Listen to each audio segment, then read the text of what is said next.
Hungry Trilobye podcast would like to start by acknowledging Soonercon. Join us for Oklahoma's premier pop culture convention. Soonercon returns June 20th through 22nd, 2025. This will be the 33rd year for Soonercon, and this year will bring even more cosplay, celebrity guests, kids' workshops, gaming, comic art, and after-hours events. Visit Soonercon.com for details. On tap this evening, we have Ellie Littlechild. How are you doing? I am doing very well. Thank you very much for having me. Glad to have you. I'm glad to hear that you're doing well. You are a creator on YouTube. You are contributing to several different channels depending on different fandoms. And you're no stranger to cosplay. Do you know what? I'm not now, but that's actually a relatively new thing for me. Okay. So I never used to really do that, mostly because it's actually quite difficult and costly. Mm-hmm. But since kind of diving into the Star Trek fandom, which again, a lot of people are quite surprised to know is something I'm relatively new to as well. But since kind of embracing myself within that, I decided, you know what? I'm going to go for it. I love dressing up. So if not now, when? Yeah. And we were just having a little conversation earlier that life is worth having the fun and the joy in it. Whatever you can do to cram it in there, and costuming for me is very rewarding. So, and you seem to enjoy it quite a bit too. Yeah, I don't think I ever grew up from that stage in life. I've always loved to dress up. I love vintage style as well. I mean, that's not cosplaying, that's just in general. I love to dress in the kind of 40s, 50s style. So I've always kind of liked to stand out, I guess. What would be the advantage of moving on from that? What's the gain? Exactly. If you could, children have so much more fun. You know, the innocence of a child. So if you don't have to grow out of that, if there's something you can cling on to that maintains that innocence that you had as a child, I say go for it. And despite all that you're accomplishing, I actually really connected with a story you posted not too long ago about growing up and an adventure you had when you look back on things that you had seen and done growing up, and you realized, well, I don't want to put words in your mouth, but you really changed your perspective on that. And I wanted to talk about that a little bit because I loved your attitude toward that. Yeah. Okay. So I think I know what you're talking about. So I was in my local supermarket a couple of weeks ago, and I bumped into, well, I walked past the girl who pretty much bullied me throughout school. She wasn't very nice to me. And I smiled at her, and I mean, I could give her the benefit of the doubt and say that she didn't see me, or she chose to ignore me. And I kind of had a moment where I felt like I was back at school again. I was like, oh, she still hates me. And then I walked around the corner and I said to myself, Ellie, why do you care? Why do you care? You're adults now. It's been over 10 years since you've spent any time with this girl in a forced environment. I mean, as we grew older, I went to uni. She probably went to uni. I don't know what she did. Why would I care what she did? She didn't treat me very nicely. But I also worked in a local pub, and she would come in and I'd be serving her drinks. And it was very much you're looking down on me because I'm serving you. And very, just, you know, not a very nice person. But I had a moment of realization that actually you are an adult now. She is an adult now. And if she's not going to treat you with the respect of an adult, then why do you care now? You know, move on. She's not worth your time. So I learned, I mean, I feel like it's something I've been learning quite a lot since I've started this job, and really found people who are embracing me for the things I'm passionate about. When I was younger, I'd try to perhaps hide how passionate I was about the things that I now have a job that completely revolves around those things. But as a child, you know, people would assume, oh, you're a nerd. And I mean, I wasn't completely silent about liking these sort of things, but I probably hid the passion. And now people embrace me entirely because of that passion. And I'm really glad I didn't change myself too much. I'm glad I kept hold of that, and it paid off in the long run. So I'm glad that I stayed true to myself and maintained those passions, rather than going, well, nobody likes me because I like these things, so maybe I should just like all the things they do. And it took me a long time to learn it. I struggled through school. I really struggled making friends. I really I did have a hard time. But now I'm very glad that I stayed true to myself. A lot of the things you're saying ring true with me, and I think that's going to be true of a lot of the people in the audience here, is that they're going to see aspects of the story you're telling here. It's like, yeah, that happened to me too. This is the same path I was on. And I think it's awesome that you're recognizing that you gained something. You're a better person because you kept the things that brought you joy then, and they still bring you joy now. That wasn't something to decide or be ashamed of. And I don't think everybody quite makes that leap. I think I mentioned that to you the last time I talked to you. Yeah, I think some people kind of, for lack of a better word, grow out of things or choose to kind of push those things aside to kind of fit in more. I was more interested in fitting in with the kind of people who would share those passions rather than change myself. I mean, I'm saying this now that I've learnt it. It was a struggle at the time, and I probably did try. In fact, I did try to kind of change my attitudes and try to fit in. But now that I'm older and I'm in this very fortunate position, I'm really glad that that didn't stick, and I stay true to myself, and I feel like I'm the better for it now. It just took a long time to come to that realization. Sure. And you're doing this awesome job. You've got a lot of people who follow you and really think that what you're doing is pretty darn cool, and they're right. But there's people out there that don't necessarily get to, put something out on the internet, or they don't get the cool job, and but they still.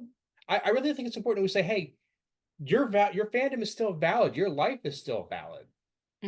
Yes. I think something that's really helpful for those people are the conventions. So I recently went to the Star Trek Las Vegas convention, and it was my first time going to that convention.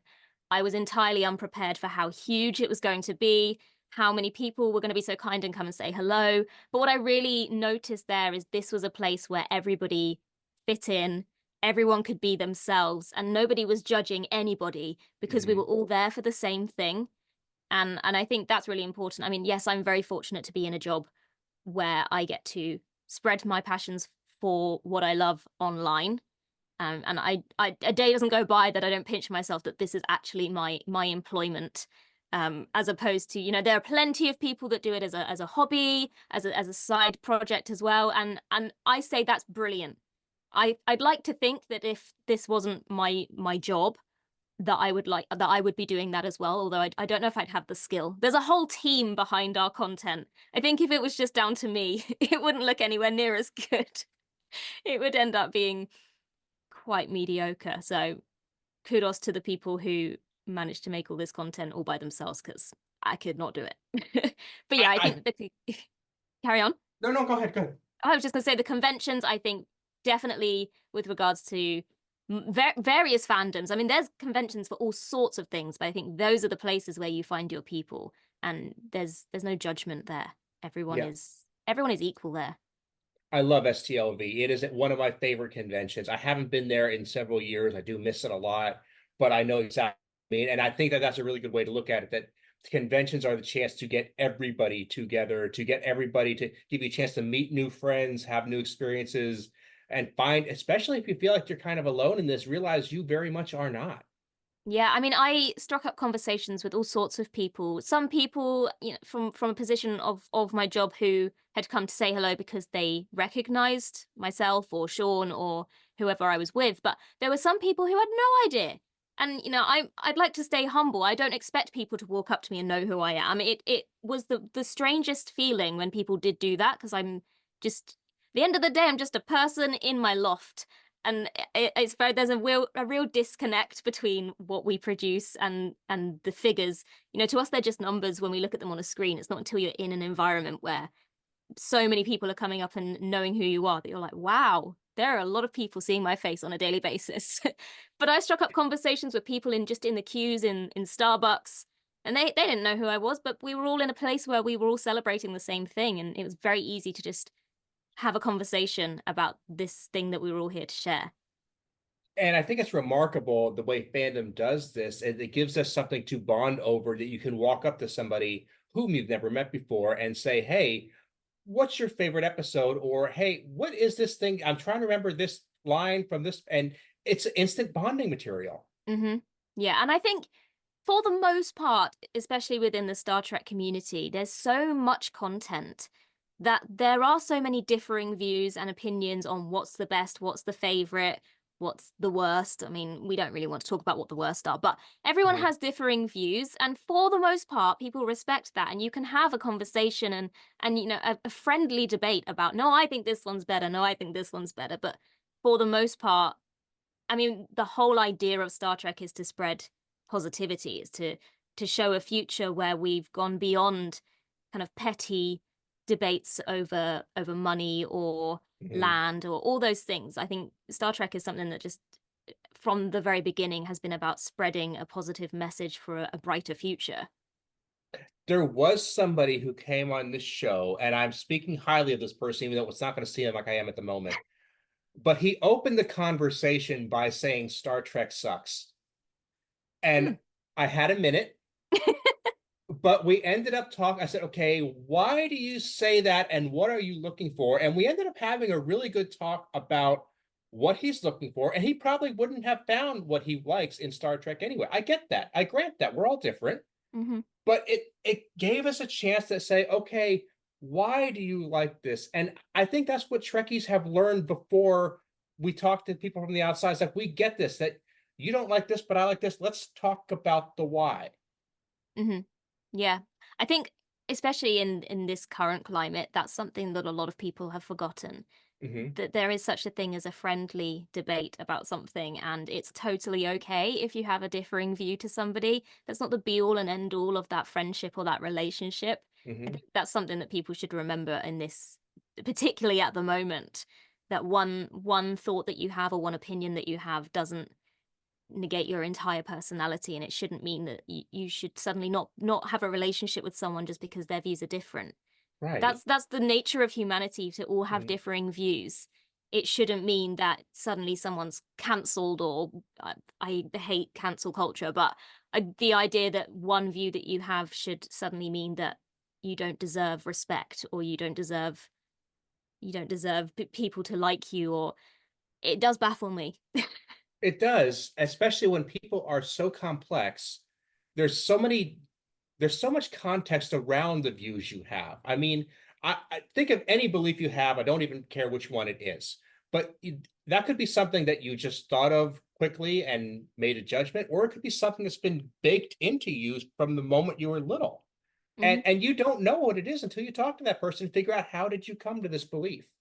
Yeah, I think people need to listen. I think Yeah. everyone at the moment is very headstrong in their belief, and they're not willing to change their view. So at the moment, a lot of debates will happen, and everybody is so positive, or so they think they're so right in what their view is, that they're not even willing to consider what the other person might be saying. And I do find there are elements within, say, Star Trek that is the case. There are the odd few who will view that this is awful and you can't change my mind on that. And to me that says, well, why bother trying? Because you're not going to listen to me, so we'll leave that as it is. But I would say for the most part, people are pretty accepting that if you have a different view, that's okay. I mean, there's Star Trek shows that I'm not as big of a fan of compared to others. There are characters I like that others don't. There are all sorts of things within Star Trek that I do or don't like. And if you disagree with me, that's absolutely fine. And I'm more than happy for you to tell me you disagree with me. What I don't like is when you just tell me that I'm an awful person because I think that, but you don't give me a reason why you disagree with me. That's, I think, the difference. Or to say that my opinion is absolutely right, empirically correct, and you're just wrong for even thinking otherwise. So, I mean, you will notice on my social media, I purposely do not post anything political or anything to do with kind of real world situations. And that's very much a conscious choice. Obviously, I have opinions on all of the things that are happening in the world, and I have strong opinions about things that are happening in the world.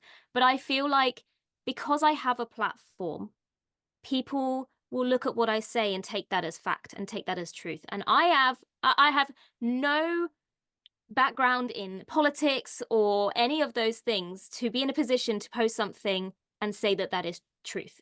Anything I post on that situation will be my opinion and only my opinion. But because I have a platform, people might take what I say as fact. And I don't want to spread any sort of misinformation. That's how all of these things happen in the first place, is by somebody taking something that someone in a position of influence, for lack of a better word, and saying, well, they said that, so it must be true. Well, I don't know anything about politics. That's not my wheelhouse. That's not what I am on this platform to talk about. And so I'm not going to do that. All that will happen is I will post my opinion on something, and that will be the catalyst then for two people with differing views who might follow me because they both like the same thing that I talk about with regards to Star Trek or Doctor Who or any of those things, but they may have differing political views. And my post has become a catalyst for a fight between two people who actually do share something in common because they both follow me. So they both like something, but suddenly it becomes this breeding ground for hate. And I don't want to be the catalyst of that. So I very purposely do not put my views on those things online, because I don't want to divide the people who are following me to talk about Star Trek, to talk about fandom. I basically have a mantra when I post anything. Will it make people smile? Will it make people laugh? Will it entertain people? Will it help someone? And if it won't do any of those things, then I'm not going to post it. Would you agree to the basic idea that things would be better if we were able to talk more? Yes, I think things get massively taken out of context when you only read them in text form. You know, when someone texts you something, you know, if someone just says okay in a text and you're like, do they just mean okay? Or do they mean okay, they're annoyed? There's no context. And I do find this a lot of the time. A lot of the communication I have for my work and through social media is through text messaging, from online, from screens, emails, and it's very hard to tell the context of what somebody is saying from that. And you can very easily take something the wrong way. And as much as I probably am a millennial and hate to talk on the phone, it probably would do people a whole world of good to talk face to face about something, because people hide behind the screens and they say things that they would not have the confidence to say if they were face to face with those people that they are talking about. Right. I take it when I do what I do, and I think you're kind of doing the same thing. I'm almost trying to treat this as like a first step, because there are very important things going on in the world, very scary things going on in the world that do need to be talked about, and we're having trouble having those conversations. And my thought is, if we can't talk about a TV show, how are we ever going to tackle something that is actually having life or death consequences elsewhere in the world? And we really need to practice here. And I don't know if we always had to do this, but we do now, for sure. Yeah. I mean, to a degree, I also think, though, people sometimes take the TV show as reality and get so engrossed in debating and arguing about something that fundamentally is not real and does not actually matter, and forget to look at the bigger picture and the real world and the things that are outside that bubble of fiction. And like, I've often tried to use the example of, people say, well, this was decided this way, this is in canon, this was in the script. And I'm like, okay, I hear you, I do. But you got to keep in mind that script might have been delivered because somebody had 3 hours and a pot of coffee and had to make something happen. So is this really where you want to make your defining point here? Yeah, I mean, I completely understand the passion of looking that deep into trying to convince people that something is true or not. I mean, if you follow me on social media, you'll know that in terms of Star Trek, I'm a massive advocate for shipping of Janeway and Chakotay. I will go to the beta canon, I will go to the script notes, and I will say, look, see, this is it. But it's all in good jest. I don't, whether people agree with me or not is entirely their prerogative. And I'm not going to hate you or block you or send nasty comments to you if you disagree with me. This is my opinion, that is yours. I might jokingly go really deep into the lore of the show to try and prove my point, but I'm never doing it to a degree where I'm trying to be petty or nasty. It's all done in good faith to be entertaining and positive. And because it is fun, and the fun has a place in the world. Fun is important. Yeah, I think so. I think fun is something that is slowly disappearing. Everything's so serious now. Yes. Like, can you just give yourself the chance to enjoy something? Call it self-care if you need a fancy word. Yeah. I mean, obviously there has to be a degree of the world is changing, and so safety is a concern and all these things. But I look back at, I mean, I hate to say when I was a child, because I know that it triggers a lot of people who then go, but you are a child. But I mean, even just in, 20 years ago, when I was a child and I was playing outside in the park, I think screens is a big thing. I mean, I say this now, I literally work in an industry where if screens weren't a thing, I wouldn't have a job. So I'm very grateful for the development of social media and all those things. But I also am very grateful that I grew up in a generation where I did not have an iPhone at the age of 10, and vanity was not so much of a thing. I mean, I look at teenage girls now and they look older than I do at 26. And I'm like, when I was your age, I had bright blue eyeshadow on. I just feel like there's a pressure to especially young people now that I'm very glad I didn't have growing up. I still had that freedom to be a child. Sure. And even what being a child means now is very, very different. I mean, kids today don't have the same level of freedom to explore that we would have had. No. And I realize there are some differences between the UK and the US in this regard, but I don't think it's that drastic. No, And not really. yeah, and they're exposed to the outside world through, the internet, which we really didn't have to deal with that as much. It was still getting started, and you can't turn back the clock. You can't give them your childhood, but you do want to say there's a value in being disconnected. There's a value in just being present in the moment. And I'll admit, I'm having trouble with that right now as an adult. Yeah. Yeah. I mean, I'll even go back to what we were saying about, um, you know, just because I don't talk about certain situations in the world on social media, that doesn't mean that I'm not having conversations about those things. But I find that those conversations are better had within, over the breakfast table or when I see my friends, where you can have an actual discussion about those things and human interaction, as opposed to being sucked into that bubble of social media where it can be taken out of context, where it can be turned against you, where people aren't necessarily reading they're just seeing what they want to see as opposed to what you're actually saying.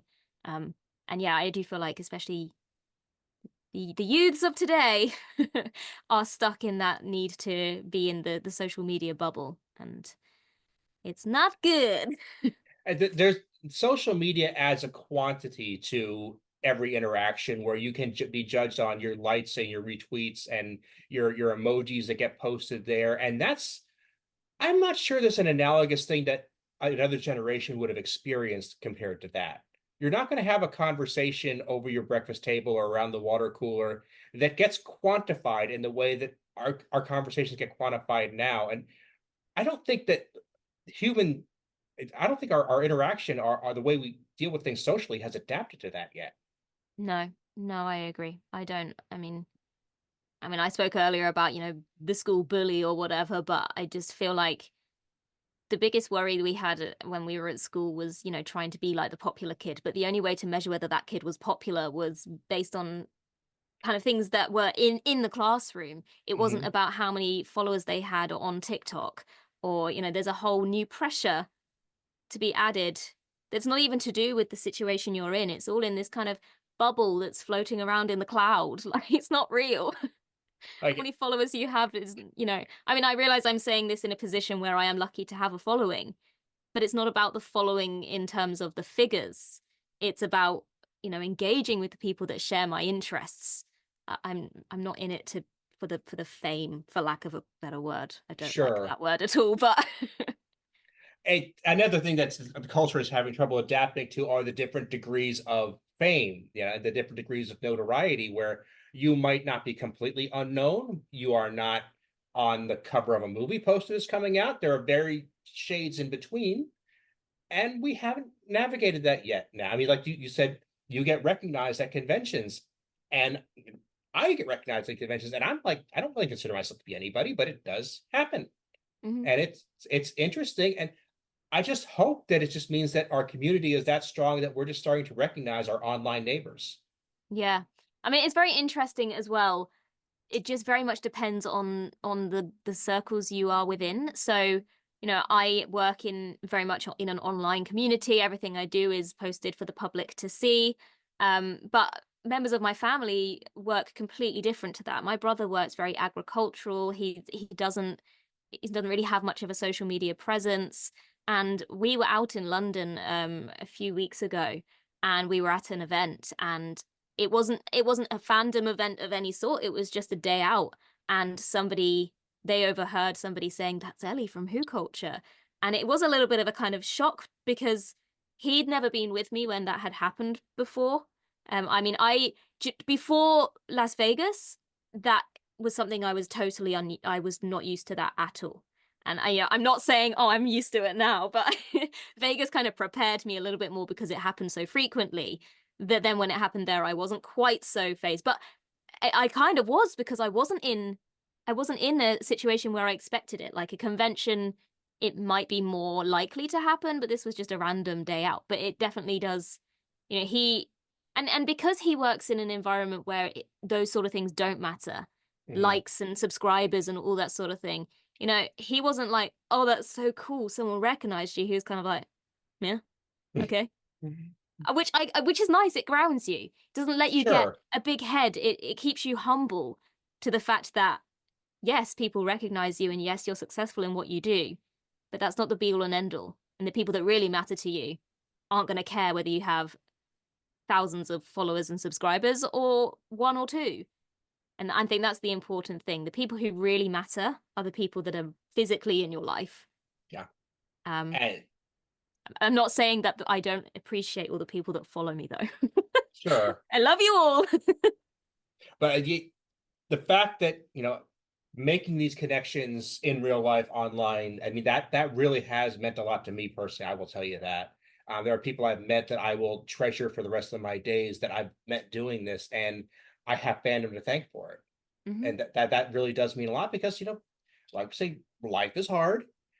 You don't always get the people that could help you through it just kind of handed you on a silver platter. Sometimes it's this kind of stuff.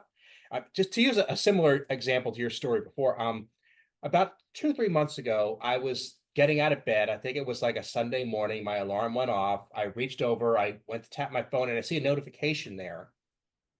And it's a Facebook message from the kid that I sat with in kindergarten. We are Facebook friends. He's a cool dude. But we don't necessarily do the same stuff. We don't follow in the same circles or anything. But he had sent me a screenshot of his Facebook Star Wars group with this long discussion going on. And they're going off on a tweet I made 2 years prior. This group just picking this apart, and he's like, I know that dude. And I'm like, thank you. That was a really strange day, but okay. It is strange, isn't it? It Yes. also, I think, actually goes to show who else was kind of maybe hiding their true selves as well. So, Yeah. I mean, similar things have happened. I've had people message me who I might have gone to school with or college with since having this job, and going, imagine my surprise when I turned on my favorite YouTube channel and there was your face. And I'm like, wow, I didn't know that was even something that you were interested in. And it just goes to show that there were other people probably just like me who were perhaps hiding the things they were interested in, or the degree to which that they were interested in it, to try and fit in, to just try and navigate through school life. And somebody said to me after my post about seeing the school bully, and she'd said to me that she realized one day when she was at school that all of these people that were sat in the classroom with her were literally there by pure coincidence of the fact that they were all born at the same time or around the same time in the same year in the same area. And she has no obligation to form connections with these people. They're all just forced into this situation under circumstances beyond their control. And once she realized that, it made her life at school so much more bearable, because she realized, I mean, the thing is, when you're at school, it feels like it will never be over and it's the be all and end all in life. Once you finish school, you realize that it's actually such a tiny part of life, and you have no obligation to talk to those people once you leave. Keep connected to the ones that you actually do cherish. Sure. But I actually am not really in contact with anyone I went to school with, and that doesn't bother me because they clearly, it goes both ways. I may not have reached out to them, but they equally have not reached out to me. So it just goes to show that the true friends are the ones I still have from other places who accepted me more for who I was. And in this day and age, it is very, very easy to touch base with somebody with even the slightest amount of effort if they want to be contacted. Yeah. So if they haven't, there you go. Yeah, I used to be that person that be like, they haven't messaged me, why aren't they talking to me? And I'd keep messaging first. And now I've come to a point in life where I'm like, it goes both ways. And if they don't contact me first as much as I do them, then it kind of it's proving something here. So be aware of it. Mm-hmm. Definitely. Yeah, and if you're happy with your life, if you're happy with where it's going, and you're happy with the people in it, that's really all you can hope for. And that's more than a lot of people have, honestly. Yeah. And the thing is as well is that I'm also very aware of the fact that people see the life that I portray online. But I Mm-hmm. think it's very important to remind people that this is a 15-minute video maybe that's been edited, where my mistakes have been chopped out, where I've perhaps asked if I could film it the next day because I've got a spot on my face or whatever. And I think it's important to just remind people that I have problems too. I have struggles too. And just because we have a persona that we put across online, it doesn't mean that we're above all of the things that everybody else struggles with. Mm-hmm. I very much feel like I don't want people to think that. And guess it's that thing of wanting to stay humble and not make any big deal out of what I do. I very much want to just clarify to everybody that we are all the same. I'm just the fortunate person that made it in an industry who got chosen to put my face on the internet and talk about things. But if we were sat in a room together, we'd all be nerding out as equals, and I'd probably be sitting there with as much anxiety as you are, and I probably would have been stressing and worrying about this meeting for days in advance, just as you were, just because I seem confident when I'm on camera. You'll see as well that I work in my loft on my own. There's no one watching me. It's a very Mm-hmm. different story if there were a room full of people watching me as I was presenting my work. It's very easy for me to do it when there's no one here to watch me, and I can do it as many times as I want until I'm happy with it. Can vouch for that. I had to record a few episodes of this live on stage, and I really enjoyed that experience, but there's way more anxiety over something going wrong then than there is right now. Yeah, yeah. I mean, there's a lot of pressures. I mean, I work remotely, but we do have a studio. It's just very far away from where I live, and I'm fortunate that I have my own studio. But when I did go to the studios and we had to film stuff with other people in the room, and there were people watching us, and there was more than one person on camera, that was really scary. And I hadn't really met a lot of these people before because we all work remotely. So we're all in contact online, but we've never really been in the same room together. So even in an environment that people would assume would be comfortable because we're all colleagues, it was still very scary. And even at the convention, I loved saying hello to all the people, but you may have been nervous and anxious to come and say hello, but you just need to know that I was just as nervous and anxious every single day before leaving that hotel room for the interactions I was going to have that day. And not just the ones with the actors or the creatives or whatever, for anyone that was going to come and say hello. I I just sit in a little cocoon. I don't know if I've ever actually said this on the show, but I really should. And the fact you're being so honest makes me feel compelled that I should. I'm going to confess something about the makeup of this show. When I put together, especially the YouTube version, I made a decision early on that you get what you get. And by that I mean I know that I don't always have the ideal audio or video material, and polish is a thing. It's great to have that effect, but I really want people to just have access to my work. And that's going to mean sometimes I'm using Zoom videos, or I'm using audio only episodes, or I'm pulling stuff that I might have recorded on my phone. And it's not that I don't care about the presentation, but I care more about just getting it out there. And I kind of feel free to say that because, like you said, we're all just making it work. We're all doing the best we can. Yeah. And I think that's the best way to look at life. Just try your best. Mm-hmm. Nobody's asking for anything more than your best. You probably are the only person asking for more than your best of yourself. And if you always just try your hardest and you are happy with what you're producing, then it shouldn't matter what anyone else thinks. At the end of the day, obviously, you don't want to upset people or annoy people. And if you're doing No, that purposely, then that's not the right attitude to have. no. But you should always be your own number one. and put yourself first. And Yeah. sometimes that means accepting that everyone else is going to assume that you're confident when you know deep down that you're absolutely not. And sometimes it means sharing that so that people realize that we're all in the same boat and nobody has the perfect life. No, that's extremely true. And it's something a lot of people don't have the courage to say. So I really want to thank you for bringing that up. Oh, thank you. I think we need to be honest. I don't want people to think that I have my life put together, because I absolutely do not. And, you know, until I had this job, I was really just kind of going through the motions. I went to uni. I probably did what a lot of people do. Again, we're all the same. I went to uni, I got a degree, I came back from uni, that degree just sat there doing nothing. And I went back to work at the same pub that I'd worked at from when I was 16 years old. And then we had a pandemic. So every dream I had went out the window, and I just stayed at that pub for way longer than I probably should have, until I was very, very fortunate for this job to come my way. And that's my story. Yeah. And it's a good story because it's relatable. People get that, but it also shows that, you know, good things do happen to people who keep at it. And this means enough to you that you decided to take the leap once it came in front of you. I mean, you could have been somebody who's like, well, Star Trek's cool and all, but I'm not really going to, I'm not going to follow the fandom. I'm not going to put my work into making a video. And that's a choice you make, and I respect you for it. But if you take the leap, it's great to see it pay off. And the thing is, as well, is my dream was to be an actor, and my training was in acting. And, you know, at school we do the school plays, and you'd always know who was going to be cast as certain characters, you know, the favorites. And I wasn't one of those. I remember in my last year we did Alice in Wonderland, and everyone knew who would be the Red Queen. Everyone knew who would be the Mad Hatter. They just knew who those castings would be before the auditions had even happened.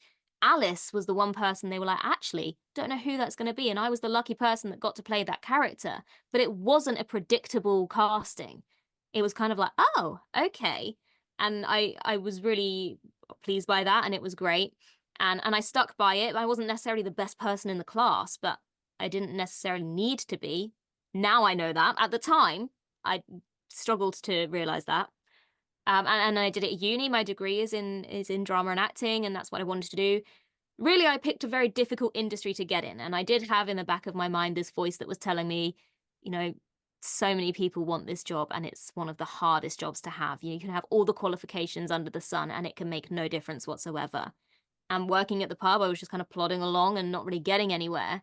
And when this job came along, it wasn't necessarily at the time the direction I was wanting to go in, but it was a direction closer than working in a pub. So I took the leap, and now I found that actually acting has kind of gone on the back burner because this has actually been so enjoyable and utilized my skills maybe more so than acting did. But it just took finding this job and learning about it a little bit more to realize that maybe this is the direction I should be going in. And I use those skills that I learned as a presenter. I mean, a lot of people kind of go, well, I could do that job, but it's not just about your knowledge of the fandom. It's also about your presence on camera and the way you present the work. And there's a lot more that goes on behind the scenes than just talking on camera about your favorite episode or whatever. But in terms of Star Trek, I didn't know much about Star Trek before this job. I joined initially for WhoCulture. It was specifically advertised as WhoCulture. And I was like, this is perfect. It's presenting, which is like acting, and it's all about Doctor Who, which I absolutely love. So it was like the perfect job opportunity, and I was very lucky that they gave me the job. And then after a little while, I kind of wanted a little bit more of a workload. And they said, we'll put you on TrekCulture, but the deal is if you go on TrekCulture, you've actually got to watch Star Trek, which is quite daunting when they say to you, you've got to watch 60 years worth of Star Trek. Okay, we have something in common here. Yeah, it was quite daunting. I mean, I wasn't completely unaware of Star Trek. My mom is a massive Next Generation fan, and I'd grown up watching that. I couldn't say, oh, in this episode, in this series, but I knew who all the characters were in that show anyway. But it was a case of, okay, so for the time when I started, it was a case of a lot of research to make sure I was saying all the names right. I would be checking with Sean constantly to make sure I was pronouncing things correctly, finding scenes to have more context of what I was talking about, because at the time I hadn't watched any, so I was just really had to put that acting degree to good use. But as time went by, I slowly started watching it, and I'm now at a point where I can confidently talk about the ones I've seen, at least. I mean, I've now seen more than I haven't, but I'm still I'm still making my way. But I now am in a position where I put in the work for the last 2 years and now can talk about Star Trek without having to check my facts first. Yeah, I have been getting into Star Trek since I was like 6, so I'm well versed in that. I think I don't think there's anything I actually haven't seen as of right now, just because there's nothing currently being put out. I've seen everything up till right now. But here's the thing, I really did want to get into Doctor Who a while back.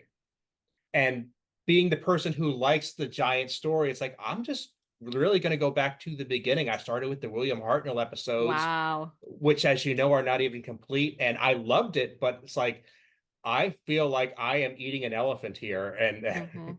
Yeah. yeah. Yeah. See, I mean, even I haven't seen all of Doctor Who. A lot of classic Who I have not seen. But what's very good about Doctor Who is it's got a very clear split. Mhm. So I was of an age where when the revival came back in 2005, I was at the perfect age to start watching it as a child and grow up watching it. And because of the way it was structured, it meant that it was designed to be you could start watching it from 2005 and you didn't need to have seen all of the classic stuff for it to make sense.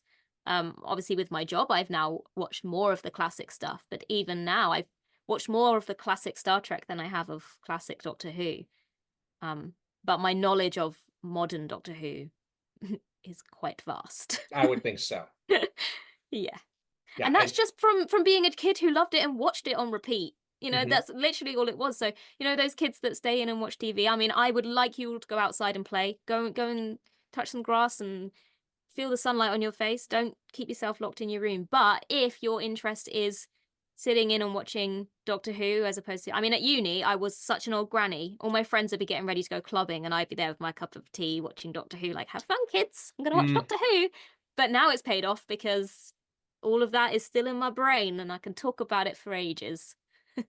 I do remember I worked on Friday nights at my school, and I would get out of work at 9 o'clock, and by 9:15 I would have my takeout and my episode of Buffy, and my Oh, laundry would be starting right around then. And yeah, because I was just getting into yes. it. Mm-hmm. Gotta love a bit of Buffy. See, I mean, this is the thing as well. I mean, my mum brought me up well. She showed me all the good stuff. Mhm. We watched Buffy, we watched Angel, we watched obviously we watched Doctor Who, and we did watch The Next Generation as well. So I was brought up on the right stuff. Clearly you were.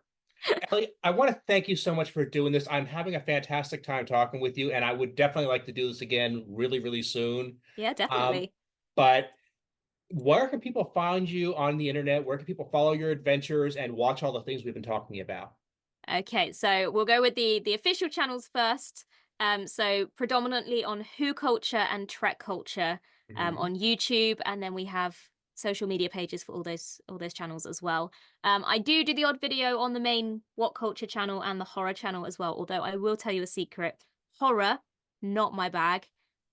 If I'm doing a horror video, then I am heavily relying on the writer of the script knowing what they're talking about because I am not a fan of the horror films. And then personally, I have Twitter, X, whatever you want to call it. I think it's just at Littlechild. I mean, I have a pretty unique name. So if you search Ellie Littlechild on most social media platforms, I promise you it's not a prank. I'm not trying to people. I didn't even think about it. Someone said to me in the beginning, I don't want to start searching for Lil Child online, and I was like, but that's my name. I promise I'm not. I'm Yeah, not. I I'm see not what they're. trying to put you into a trap here. That's literally how you find me. I literally didn't think about that until you just said it right now. So, Neither did I. It wasn't something that I'd ever thought of. Even growing up, I had bullies, but that was never something that the bullying was about. mhm. More to do with the fact that I'm 5'1" and my surname is Littlechild. But yeah, so all social medias, just search Ellie Littlechild. I'm on Twitter, Instagram. Threads, Blue Sky, is that the new one everyone's using now? I Yep. think. Yep. I Love tried Blue to Sky. keep up with them all, but it gets a little bit hectic after a while. Oh, TikTok as well. That's gone a little bit dormant. Well, But we're on all of them. everything's going to be on my website, aaronbossig.com. I'll have full show notes of everything we've talked about here. Ellie, thank you so much. I really do appreciate this, and I hope to see you soon. Thank you very much for having me.